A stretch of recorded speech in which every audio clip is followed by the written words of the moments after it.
నమస్తే, welcome to Leo news. CM Jaganmohan రెడ్డికి సొంత రాష్ట్రంలో వ్యతిరేకతే కాకుండా పక్క రాష్ట్రాల ముఖ్యమంత్రుల నుంచి విమర్శలు కూడా వస్తున్నాయి.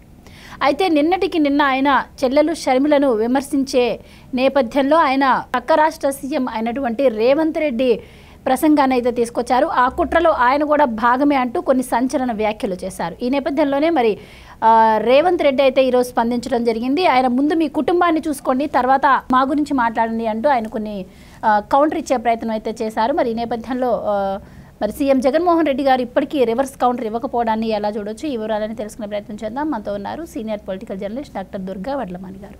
నమస్కారం. నమస్తే అమ్మా. ఎలక్షన్స్కి ఈ రోజుతో తెరపనున్న నేపథ్యంలో నిన్న సీఎం జగన్మోహన్ రెడ్డి గారు ఆయన చెల్లెల షర్మిల గురించి కొన్ని వ్యాఖ్యలు అయితే చేశారు. అందులో భాగంగానే రేవంత్ రెడ్డి గారిని కూడా అనటం జరిగింది. సో ఆ కుట్రలో మీరు కూడా భాగమే అంటూ ఆయన ఒక మాట అయితే వదిలారు. ఈ నేపథ్యంలో ఈయన రేవంత్ రెడ్డి గారు అయితే కౌంటర్ ఇవ్వడం జరిగింది. సో ముందు మీ కుటుంబాన్ని చూసుకోండి అని చెప్పి ఈయన అన్నారు. సో ఎలా చూడొచ్చు అంటారు మేడం ఈ వ్యాఖ్యలన్నింటినీ? అంటే ఇప్పుడు ఆయన ఓడిపోతాననే భయంలో ఏం మాట్లాడుతున్నాడో ఆయనకు తెలియట్లా. నిన్న కడపకి వెళ్ళినప్పుడు మాట్లాడాడు ఆయన. ఓ పక్క చంద్రబాబు నాయుడుని అంటున్నాడు, అంటే నా చెల్లెల్ని తీసుకొచ్చిన చంద్రబాబు నాయుడే అంటూ, అంటే కాంగ్రెస్ తరఫున నా చెల్లెలు ఇక్కడికి వచ్చింది, ఈ కుట్రలో భాగం రేవంత్ రెడ్డిది అన్నాడు ఆయన, ముఖ్యమంత్రి రేవంత్ రెడ్డి అని. అది ఇవాళ విలేకరులు ప్రశ్నించారు ఇక్కడ రేవంత్ రెడ్డిని, ఎక్కడ హైదరాబాద్లో ప్రశ్నించినప్పుడు ఆయన చెప్పాడు, నా గురించి ఎందుకు మాట్లాడతాడు, ఆయన నా గురించి కాదు మాట్లాడటం, ముందు తన కుటుంబాన్ని చూసుకోమనండి, ముందు తల్లి చెల్లి అడిగిన ప్రశ్నలకు సమాధానం చెప్పమనండి అని ఆయన వ్యాఖ్యానం చేశారు. చేస్తే జగన్మోహన్ రెడ్డికి అలాగ స్ట్రైట్గా ఆన్సర్ ఇచ్చే ధైర్యం ఎప్పుడూ లేదు కదా. ఆయన ఎంతసేపు మాట్లాడితే అంటే ఎవరు లేనప్పుడు మాట్లాడతాడు, నిజంగా మనిషి ఎదురుపడితే మాట్లాడే దమ్ము ధైర్యం అయితే ఆయనకు లేదు. కూర్చుని ముఖాముఖి ఎవరితోటి దెబ్బలాడేంత ధైర్యంగానే అనేంత ధైర్యంగానే ఆయనకు లేదు మనం చూస్తే కనుకైతే. అయితే నిన్న అసలు ఆయన అట్లా మాట్లాడటం తప్పు. నిన్న యాక్చువల్గా రాహుల్ గాంధీ షర్మిల కలిసి ఒకే వేదిక పంచుకున్నారు, అది వేరే విషయం. కాంగ్రెస్ ఇక్కడికి ఎందుకు వస్తుంది? కాంగ్రెస్ ఓట్లు చేల్చడానికి వచ్చింది. ఆయన రాను చిన్నపిల్లాడి కంటే కన్నా కష్టంగా తయారవుతున్నాడు. ఆయన ఏం మాట్లాడుతున్నాడో ఆయనకు అర్థం కావట్లే. కాంగ్రెస్ ఎందుకు రావటం ఏంటి? కాంగ్రెస్ అన్ని పార్టీలు వస్తాయి, నువ్వు ఎదుర్కో, నీకు దమ్ముంటే ఎదుర్కో. నువ్వు తెలుగుదేశం జనసేన కలిసిపోయారు, లేకపోతే తెలుగుదేశం జనసేన బీజేపీ కలిసిపోయారు, నేను ఒంటరిగా పోరాటం చేస్తున్నాను, చెయ్యి, అది నీ కర్మ. అది నువ్వు ఒంటరిగా పోరాటం చేస్తున్నావు అంటే నువ్వు ఎందుకు చేస్తున్నావు? నువ్వు ఎవరిని కలుపుకోలేదు కాబట్టి, నువ్వు చేసిన పనులు ఎవరికి నచ్చలేదు కాబట్టి, నువ్వు రాష్ట్రాన్ని అధపాతాళానికి తొక్కేసావు కాబట్టి, నువ్వు అవినీతి చేసావు కాబట్టి. నిన్న అదే చెప్పారు మోదీ గారు, ఇంకో ఛానల్కి ఇచ్చిన ఇంటర్వ్యూలో కూడా ఓపెన్గా చెప్పాడు ఆయన. ఇంకా జగన్మోహన్ రెడ్డి పని అయిపోయింది, ఖచ్చితంగా కూటమి వస్తుంది, చంద్రబాబు నాయుడు సీఎం అవుతాడు అని ఆయన ఖచ్చితంగా చెప్తున్నారు ఆయన. అంటే వాళ్ళు మొత్తం అంతా తెలుసుకున్నారు కాబట్టి పరిస్థితి అర్థమైంది, జగన్మోహన్ రెడ్డి చేసిన తప్పులు అన్నీ తెలిసాయి వాళ్ళకి, అందుకని వాళ్ళు మాట్లాడారు. ఇప్పుడు నువ్వు భయపడుతున్నావు, నువ్వు ఓడిపోతానని తెలుసు, ఇప్పుడు కాంగ్రెస్ వచ్చి ఓట్లు చీలుస్తుంది, దానివల్ల తెలుగుదేశానికి అది మంచి జరుగుతుంది అని నువ్వు బాధపడుతున్నావు.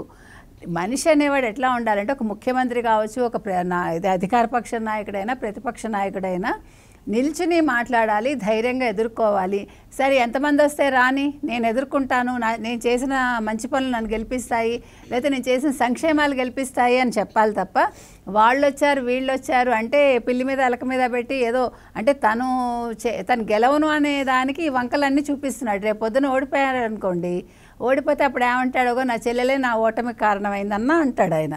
అంటే మనిషి గెలవటానికి కుటుంబ సభ్యులు కావాలి, ఓడిపోవటానికి నెపరు నెట్టడానికి ఆయనకి చెల్లెలు కావాలి, లేకపోతే అమ్మ కావాలి. సో అది అతని మనస్తత్వం. అతను ఒక భీరు అంటారు చూడండి, అంటే ఎప్పుడు కూడా ఒక ధైర్యవస్తుడైన మనిషి అట్లా ఉండడు, చేతకాని వాడే ఆ రకంగా ఉంటాడు, ఎప్పుడు ఒక వంక వెతుక్కుంటూ ఉంటాడు. ఏ వంకాలైనా మా డొంక పట్టుకు తిరిగిందని ఈయన అట్లాంటి మనిషి అనమాట. సో జగన్మోహన్ రెడ్డి చేసిన వ్యాఖ్యలు వెంటనే చూసారా కౌంటర్ ఇచ్చాడు రేవంత్ రెడ్డి. అది ముఖ్యమంత్రి అంటే. రేవంత్ రెడ్డి ఏ ఉన్నా ధైర్యంగా ఎదుర్కొంటాడండి. ఎప్పుడూ కూడా వామనుడు లాంటి వాడు ఆయన. ఎవరు? రేవంత్ రెడ్డి. ఆయనకు తెలుసు, చాలా ఖచ్చితంగా చాలా చక్కగా ఆయన ఆన్సర్ ఇవ్వగలడు, ఏ సమస్యనైనా ఎదుర్కోగలడు. లేకపోతే ఇప్పుడు కాంగ్రెస్ ఎట్లా గెలిచిందండి? బికాజ్ ఆఫ్ రేవంత్ రెడ్డి ఈరోజు తెలంగాణలో కాంగ్రెస్ నిలిచింది. దానికి జవజీవాలు వచ్చాయి, జవసత్వాలు వచ్చాయి బికాజ్ ఆఫ్ రేవంత్ రెడ్డి. ఆ స్థైర్యం కానీ ఆ దమ్ము కానీ జగన్మోహన్ రెడ్డికి ఏ కోసానా లేదు. ఏదో అదృష్టం పట్టి ఆయన ముఖ్యమంత్రి అయ్యాడు తప్ప ఆయనకి అట్లా పరిస్థితులు అనుకూలించి అయ్యాడు. అలా తెచ్చుకున్నాడు, చెల్లెల్ని వాడుకున్నాడు, తల్లిని వాడుకున్నాడు. ఈ రోజు ఏది కూడా అతనికి అనుకూలంగా మలుచుకోవటానికి అక్కడ ఏమీ మిగలలేదు. అందరినీ తరిమేశాడు అతను. సో కుటుంబం లేకుండా చేసుకున్నాడు. ఈరోజు అతనికి వెన్నెముక అంటూ లేదు. ఎందుకంటే తల్లి లేనప్పుడు తల్లి లేని వాడికి వెన్నెముక ఎక్కడ ఉంటుంది? లేదు అతనికి. సో రేవంత్ రెడ్డి అడిగిన ప్రశ్నలకి ఈయన సమాధానం ఇవ్వాలంటే మళ్ళీ ఎవడో స్క్రిప్ట్ రాసి ఇవ్వాలి. ఇవాళ అదే అన్నాడు, రాసిన వాడు కూడా స్క్రిప్ట్ లేదు, స్క్రిప్ట్ పెట్టుకుని అయినా చెప్పొచ్చు కదా ఆన్సర్ అని. సో అందరికీ అర్థమైంది, స్క్రిప్ట్ లేకుండా జగన్మోహన్ రెడ్డి లేడు, సొంతంగా ఒక వాక్యం మాట్లాడలేడు. తెలుగు రాదనుకుంటే ఇంగ్లీష్ కూడా రాదండి సరిగా, ప్రొనౌన్సియేషన్ రాదు. మరి ఏ స్కూల్లో చదువుకున్నాడో, ఎక్కడ చదువుకున్నాడో, అసలు భాష రాదండి. ముందు ఇప్పుడు ముఖ్యమంత్రి అన్నవాడు మాట్లాడి గెలవాలి, మాట్లాడడమే సరిగా రానివాడు ముఖ్యమంత్రి ఏంటండి? ఇప్పుడు వ్యాఖ్యానం చేశాడు, వ్యాఖ్యానం చేసేదానికి ఆయన సమాధానం చెప్పాడు, నువ్వు కౌంటర్ ఇవ్వాలి కదా. కౌంటర్ నువ్వు వచ్చి ఇవాళ సభలో, ఇవాళ లాస్ట్ మీరు చెప్పినట్టుగా ఇవాళ ప్రచార పర్వానికి తెరపడుతుంది ఈరోజు సాయంకాలంతో. సో ఇవాళ సభలో వెంటనే రేవంత్ రెడ్డి కాదు నేను ఇలా అన్నానని దమ్ముంటే చెప్పమనండి. సార్ మేడం మీరు చెప్తున్న దాన్ని బట్టి అంటే రాష్ట్రంలో ఏ ఘటన జరిగినా కూడా దాన్ని తీసుకొచ్చి చంద్రబాబు గారికి లింక్ చేయడం ఒక్కటే తెలుసు జగన్మోహన్ రెడ్డి గారికి అంటూ ఉంటారు. అంటే లైక్ మనం చూసాం కోడికత్తి కేసులో కావచ్చు, వివేకానంద రెడ్డి గారి హత్య కేసులో కావచ్చు, ఇప్పుడు షర్మిల గారు ఆంధ్రప్రదేశ్లో కాంగ్రెస్ తరఫున పోటీ చేయడం కావచ్చు.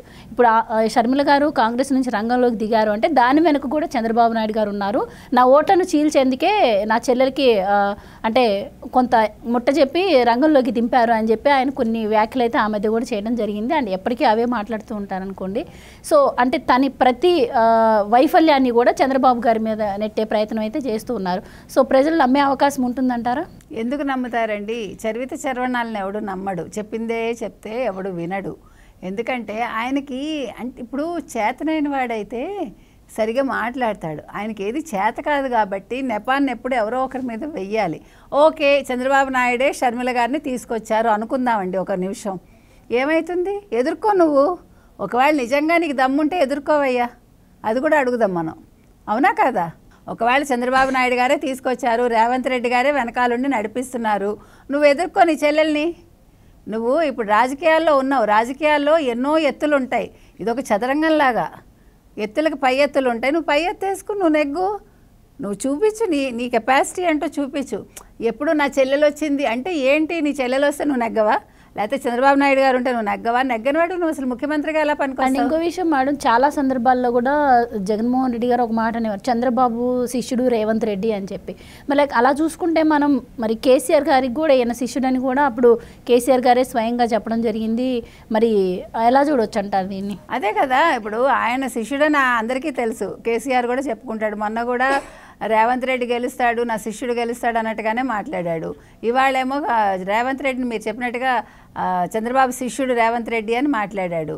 వెంటనే దానికి ఆయన కౌంటర్ ఇచ్చాడు కదా, నేను సహచరుడిని, నేను శిష్యుడిని కాదు, నేను కాంగ్రెస్ పార్టీలో ఉన్నాను, ఆయన తెలుగుదేశంలో ఉన్నారు అని చెప్పి ఆయన గట్టిగా దానికి కూడా మాట్లాడాడు. ఇంకా తేడా వస్తే ఆయన ఇంకా అసలు రేవంత్ రెడ్డి ఊరుకోడు, ఇంకా ఇవాళ కొంచెం మర్యాదగా మాట్లాడాడు.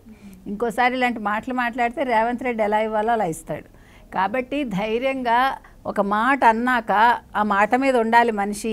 దానికి ఎదురువాడు అడిగినప్పుడు సమాధానం చెప్పగలిగే స్థితిలో ఉంటేనే మనం ఒక మాట అనాలి, లేదు నోరు మూసుకుని కూర్చోవాలి. నువ్వు ప్రజాక్షేత్రంలోకి వెళ్ళినప్పుడు ప్రజలు నమ్ముతారని ఇష్టానికి మాట్లాడకూడదు. ఏదో స్క్రిప్ట్ ఉంది కదా చదివేశాను అనుకుంటే ఆ స్క్రిప్ట్ నీకే మళ్ళీ వెనక్కి వస్తుంది. కాబట్టి జగన్మోహన్ రెడ్డి ఇంక అయిపోయిందిలేండి, ఇంక ఆయన గురించి మాట్లాడుకోవటం కూడా అనవసరం మనం ఒక రకంగా. ఇంక ఇవాళతో ఆయనకు ఆఖరు, మళ్ళీ ఇంకా 4వ తారీఖు కూడా ఆయన మొహం మనం ఏం చూడం. ఆయన ఇలాగా లండన్ పారిపోతాడేమో అది కూడా మనకు తెలియదు. So let us wait and see.